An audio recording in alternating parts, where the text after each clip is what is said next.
বন্ধুরা, আজকের টেবিল হচ্ছে চিকেন।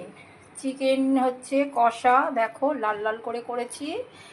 আর এখানে হচ্ছে কাতলা মাছ, মৌরি ফোড়ন দিয়ে করেছি। কাতলা মাছ ফুলকপি দিয়ে আমরা খাবো না বলে তাই 2 পিস করেছি, একজন আসবে তার জন্যে। আর এখানে যে চিংড়ি মাছের মালাইকারি, ঠিক আছে।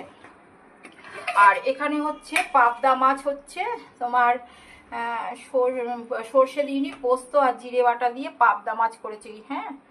আর এখানে চিংড়ি মাছটা হচ্ছে মালাইকারি যেরকমভাবে করে সেরকম করেছি। আর যেটা আছে ভাত, গরমা গরম ভাত। আমার আজকের হচ্ছে রেসিপিটা এরকম। আমি সব ছোট ছোট করেছি, মানে 1 মিনিট 29-30 এরকম করেছি, আমি বেশি বড় করিনি। আমি সব ভিডিওগুলোই, কারণ এখন আওয়াজটা নেই বলে আমি যতটা পারছি তুলে রাখছি। পুজো যদিও হয়ে এলো, এখন আর এরপর অসুবিধা হবে না, সঙ্গে সঙ্গে এডিট করে রাখছি। আর তোমাদের এই মাছটা করেও মৌরি ফোড়ন দিয়ে কাতলা মাছ, রুই কাতলা মাছ এরমভাবে খেয়েও দেখবে, ভালো লাগবে। কাঁচা লঙ্কা একটু বাটা দিয়ে। আর এখানে হচ্ছে চিকেন লাল লাল করে কষা।